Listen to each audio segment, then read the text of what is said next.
Saturday night in South London, hundreds of young people are gathering for the latest craze, an acid house party in a disused warehouse. Coaches will take them to a destination which has deliberately been kept secret to evade the police. Where do you think you're going to? Mystery tour. We don't know. It's what's a mystery. That's the mystery about it. This is acid, man. Acid house music has been described as a sinister and evil cult which encourages young people to take drugs. One person has died after taking ecstasy, a drug associated with the music. But few people know where the acid house craze came from and how serious a threat it is to young people. To find out, World in Action has spent a weekend with all sides of this controversial music scene. It's a weekend which ends in confrontation as the police step up their campaign against acid house parties. Well, when it first started, it was really different. The music was like nothing else really that had been around. Most of the time my parents don't really know that I'm going to an illegal warehouse party. I'd just say it's a warehouse party and they don't ask me whether it's illegal or not because they don't really know about those sort of things. Okay then, see you later. Bye. Been to a few warehouse parties in Watford. When you walk in, it's different because it's all packed. People are all wearing different clothes and in general, the atmosphere is just so much better because you know that it's not straight and policemen could walk in any time.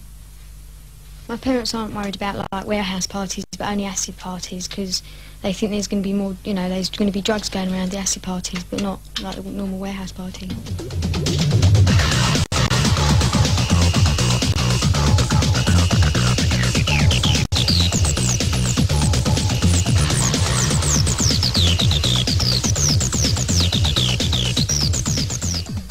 Acid because it's all freaky, you can move around a lot to it, clothes are all loose, it's just generally a laugh. You can dance in clothes that are related with acid because you can just wear jeans and trainers and all that sort of thing. They're not stupid like things like tight skirts and high heels.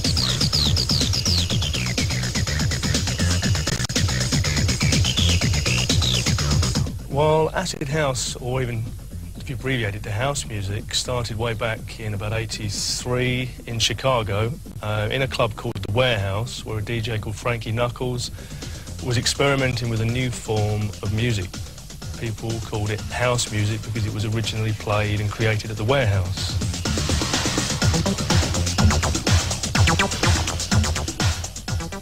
But in Britain, it was immediately assumed that the music was linked with drugs because of the use of the 70s smiley symbol and the term acid, which can refer to the drug LSD. Acid house, as we know it now, is a slang term from Chicago, which actually means sampling.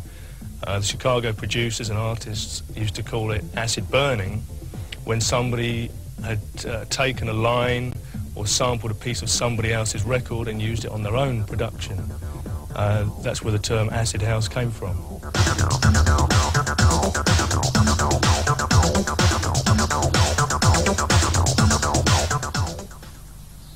Good morning, London. You're listening to Studio FM on 92.7, and I'm waking you up with a bit of house-style acid. We've been hearing a lot lately in the press about how bad acid music is. We know different. We know it came from Chicago about 2.5 years ago. We know the music is good and that we all enjoy it.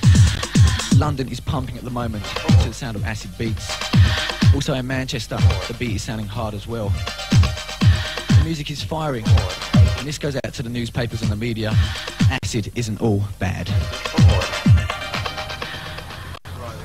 Sometimes you wear smiley t-shirts and that, like we went up Camden, we saw them all and we thought, yeah, but then everybody started wearing them, so we didn't bother wearing them then. So acid badges and that. The pop music scene has always been linked with drug abuse, and concern increased when some acid house fashions appeared to encourage young people to experiment with drugs, particularly one known as ecstasy. Hugh Dufficy advises the Health Education Authority about drug abuse. He's been gathering information on ecstasy from officially backed drug advice centres. It's not as dangerous as other drugs that create physical dependency. Its dangers are primarily to do with the psychological and physical effects. Ecstasy is a non-addictive stimulant which was first developed in 1914 and has been used to help patients with psychological problems. But there are fears that it can cause brain damage. 3 years ago it was made illegal when people started abusing it. With sustained use, it can cause exhaustion. It can cause people to become anxious, and in a combination, the anxiety coupled with contact with emotions and feelings that ordinarily they haven't been in contact with can create depression. In early November, a young woman died after taking 2 tablets of ecstasy. It was the first death of its kind. The tragedy made acid house parties front-page news. The coverage gave ecstasy a similar profile as drugs like heroin and cocaine, which are responsible for hundreds of deaths each year. It is a serious drug of abuse. The actual misuse of it in this country, I must concede, there's certainly an increase this year, but it's certainly nowhere near the epidemic that has been portrayed. The media has tended to suggest that every acid house party has drugs. I mean, that's arrant nonsense, I would suggest. And equally, I mean, on the occasions where drugs are found at these parties, it's not just ecstasy, it's all sorts of drugs. Any place where youngsters congregate, whether it be the local pub, I mean, you may well be able to get drugs there as well.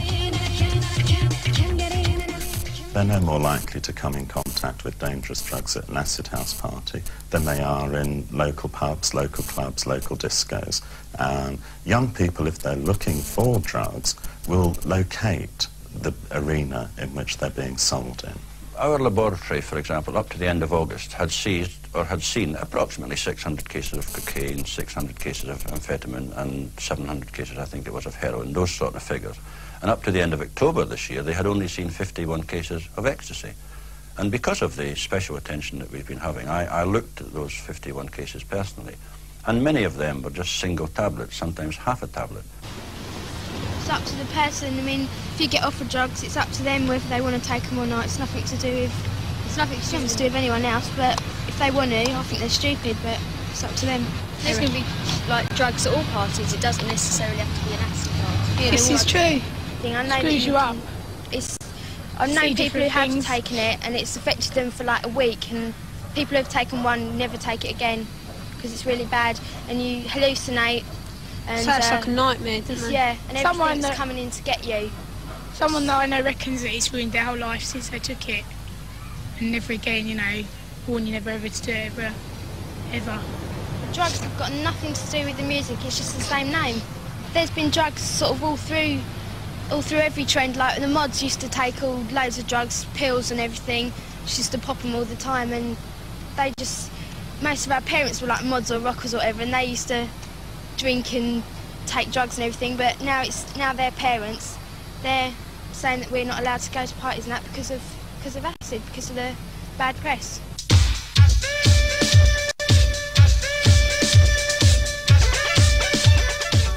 Acid music has had some commercial success, with records like this one, We Call It Acid by D-Mob, getting into the top 10.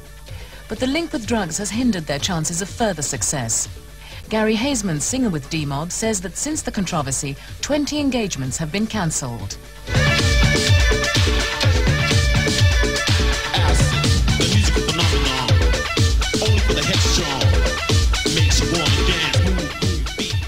Their video was shown twice on Top of the Pops and was then banned. The producer banned all records with the word acid in the title or lyrics.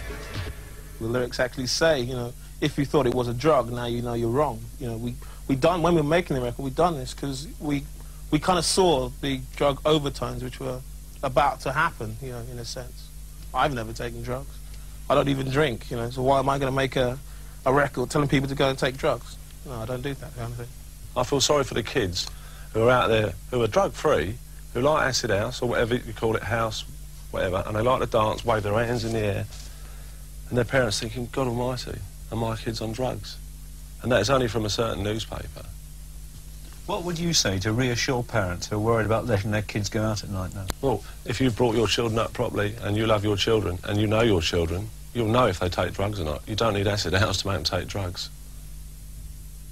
The ban on Top of the Pops gave the impression that the BBC had banned acid house music completely, making it even more unacceptable to parents. I can categorically say that the BBC has not banned acid house music, and in particular Radio 1 certainly hasn't banned acid house music. What has happened is that the Top of the Pops, the BBC's premier pop show, has decided not to play tracks that have references to the word acid. We, on the other hand, decided to carry on playing acid house music because we've been aware of this for some 14 months. It's almost a bit of a storm in a teacup, really, after quite such a time. And we understand what the true meaning behind acid house music and the term acid is in this particular genre of music. Is it once more a cynical exploitation of youth culture by the media, merely to generate headlines to sell newspapers? Some newspapers have called acid house music a sinister and evil cult which lures young people into drug taking. The message is certainly getting across. What do you know about acid house music? There's meant to be a drugs-related craze. It seems to be the most worrying thing. And where did you find that out? That was in the paper. Do you think it's anything to do with a certain religion, do you think? No, is it anything is it? like that? No, it's more to do with a kind of a drug, isn't it? It's a drug. Yeah, well, those that take it ought to be ashamed of themselves. I presume they do frenzied dancing, that kind of thing. Probably out of control, not behaving like normally they would, because they're under the effects of the drug. I've just read about it in the newspapers that acid house music, I assumed it was something to do with the drug scene. It must affect the brain in some way. Unless it's just the music that does it. All them lights flashing don't do you any good either, do it? I wouldn't even go in the pub where them lights are. Oh, no, they drive you mad, don't they? It's one of the biggest hypes that have come on the music scene in recent years, and it's the peripheral stories that go with it. Drugs, sex, sensation. Ted Hines is the Sunday People's acid house correspondent. He's one of many popular newspaper journalists who find it an irresistible story. You're now dealing with parties, 2 or 3 every weekend in both London, Birmingham, Manchester. 2,000-3,000 kids at a time.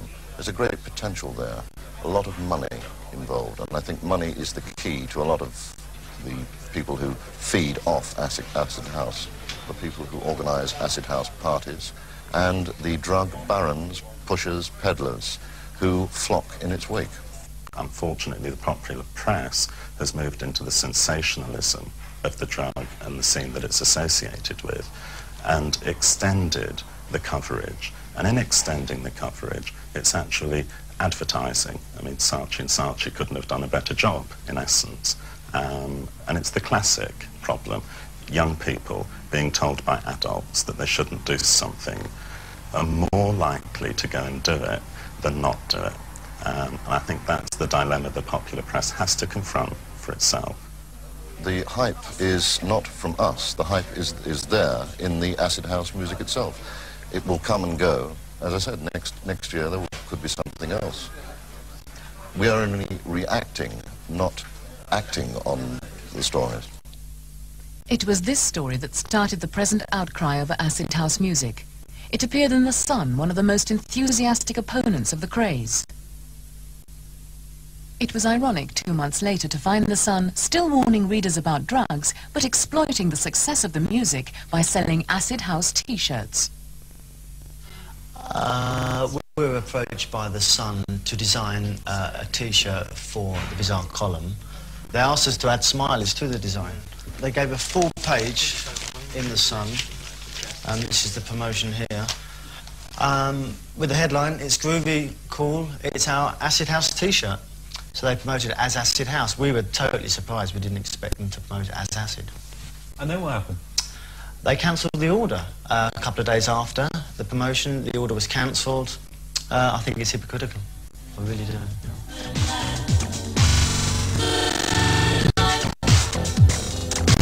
Are you ready, people? Get down tonight. Don't forget the warehouse party. Don't be late. Ow! Get down tonight. It's not just newspapers which have angered fans of acid house music. A report on News at 10 annoyed them so much that they've made a record mimicking it.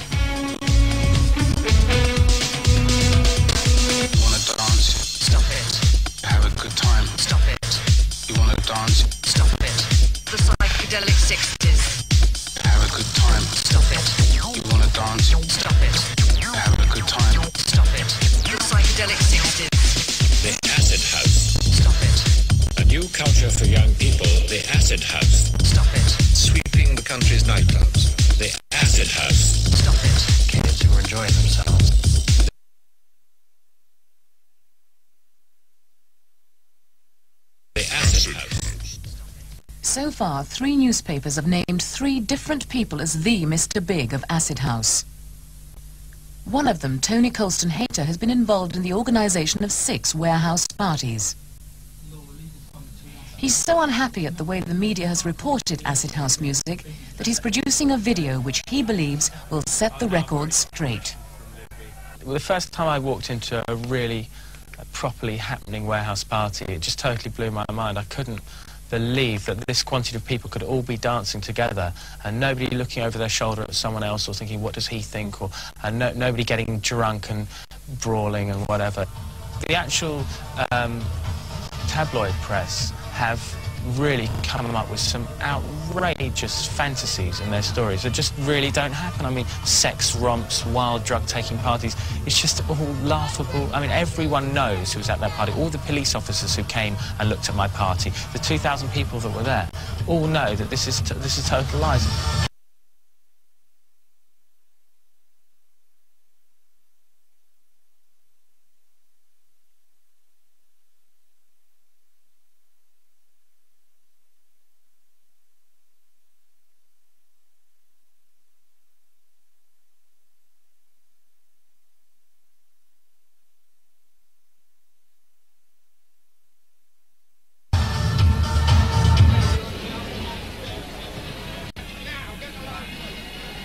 The police attitude to warehouse parties changed as press interest in them escalated.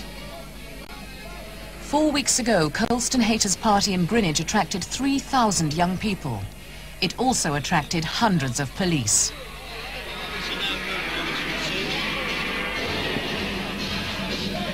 I think they're quite serious about what they're doing. You can't do that. You can't do that. You can't be serious. How can you do that? Well, we're all enjoying ourselves. Yeah, we can see that. Yeah, so why aren't you letting it go on? Because we're enjoying the music. It's all about the music. It's all about the music. That whole scene. And the And only just reason, the only reason about drugs. the only reason that you're sitting here drugs. now, the honest truth is the only reason you're sitting here now is because of the Sun that have literally developed their own story. I'm sure you know nothing about the rock business. I mean, I don't know much about police law, but the fact of the matter is there are very lights, sound crews, lasers, spotlights, heaters, people to take cloaks, people's coats in a cloakroom. There is free refreshment, there's security, there's fire exits. We don't want to discuss the whole matter with you. No, of course We've not. told you our point of view. Excuse me, And that's the reason why we're acting, as I've said. And one would hope, as reasonable people, as we are trying to be reasonable with you, We are as well. And that's exactly what we're just... I mean, okay, together we can come to a resolution. That's why we're waiting for this phone to ring. We've given a little bit on our part. Yeah, exactly. We So really that you have a appreciate that. chance Right.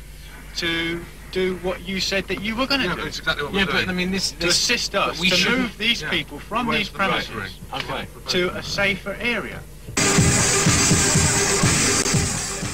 Warehouse parties are now regularly being raided by the police. This party in Kingsbury, North London, was put on by a different organiser. A hostile reaction to the arrival of the police was quickly controlled by the disc jockeys.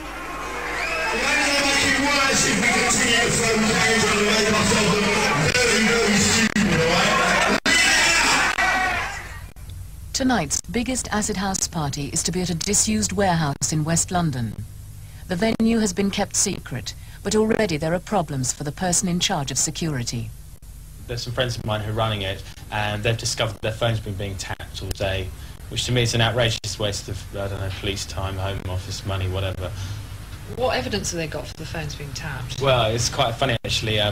My friend Jeremy picked up the phone, and there was recordings of his voice actually speaking to you from the morning, coming out of the phone.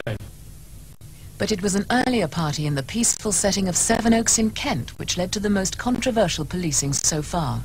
A raid on an acid house party ended in violence and led to over 20 formal complaints against the police. This meeting is being held at the home of Lady Juliet Simpson, whose son was at the party. I can't help but believe these young people. I do think we've got the best police force in the world, and I'm very proud of British police. But there's been too many stories like this, and it I think it'd be tragic if the police went down the route of control by violence. The party was in a derelict house in a business area of Sevenoaks. At midnight, about 60 policemen arrived. A group of them burst in to search for drugs. It was alleged that none of the group were in police uniform. And the first thing I saw, well, what appeared to be was a bunch of hooligans coming charging through the door with big black sticks flailing in the air, shouting, "Get on the effing floor, you lowlifes." The people that didn't get on the floor immediately were just beaten on the floor, beaten to the floor. It was incredibly mindless violence. With me, they were physically hitting me, although not with clenched fists. They were pushing me in the face, hitting me around the ribs, and generally it seemed to me to be they were trying to provoke me. They were beating me as they took me out. They weren't just roughly handling me. And any policeman that I passed on the way were taking a good sort of potluck punch at me as well. They were manic in there, and it just terrified me and everybody who was there. I was really frightened. 6 people were charged with public order offences. Because of these charges, the Kent police declined to appear in the programme. They said that 3 policemen had been injured and denied that any police officer had used unnecessary violence. So far, nobody has been charged with drugs offences. Don't you think it's important that if the police fear that offences, whatever offences are being committed, that they should go in and attempt to do something about the problem? I don't think it was a situation to fear. The inspector from Sevenoaks has made this point in our local paper, that his young officers had to face a terrifying situation. Well, my response to that would be, there's nothing terrifying about going in somewhere and seeing people dancing and girls sipping wine. The police knew there was going to be a party, and they could have stopped it getting going by patrolling the grounds in the early evening, so the music wouldn't have been set up, then there wouldn't have been a party. Instead, someone must have made the decision to let the party get going and then break it up. Some people involved in acid house music accuse the police generally of overreacting to the press stories. I don't think police overreact. I think we are faced with a situation that parents and social organisations read this publicity and say, well, what are police doing about it? There may be other considerations completely unconnected with drugs. I mean, one has to consider the possible fire hazards, the fact that people have got permission in the first place to be there. There are many, many other considerations that police have, as well as the drug situation.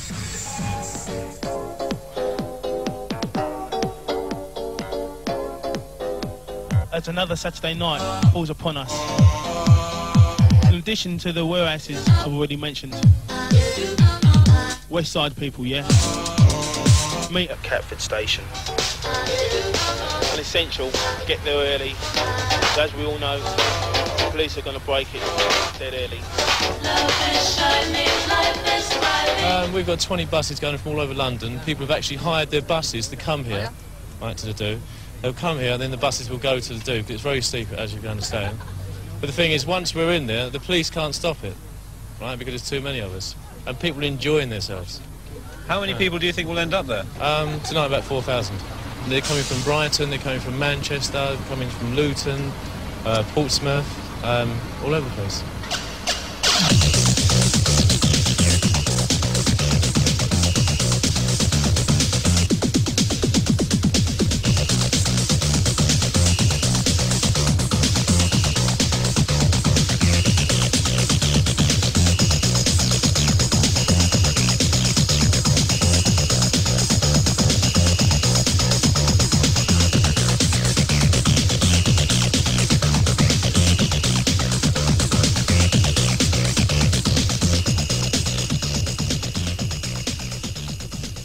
Only a mile away from the warehouse, the bus is intercepted by the police. The party's been closed down, finished. We know about it, it's all finished. We've taken it all down, completely over. Okay, all we're trying to do now is get the people away from the area. Right. That's what the intention is, so now we're going to try and get the bus out. Full stop. Why is the party finished? Because my inspector has said it's going to be finished. If everyone stands here right now, you're all going to go and get nicked. All right, if you fancy that, stand here and go and get nicked and go corpse mode if you want to. Dozens of police are already at the warehouse, stopping people from getting to the party.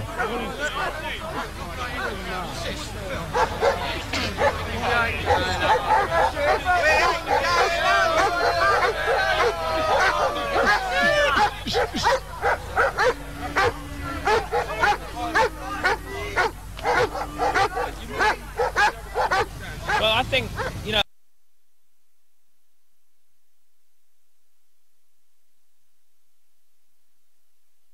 a lot of the police here are very understanding. I don't think they really want to be here. I think they've got better things to be doing, you know. And it's just a terrible shame. There's 3,000 disappointed people all going off home. Well, this is really what's been happening every weekend. It's getting more and more depressing. The police told us that nobody had complained and there was no evidence of drugs. The same night they stopped 5 other parties in London. The organisers say that in 2 weeks' time they'll put on another secret warehouse party and the game will begin again.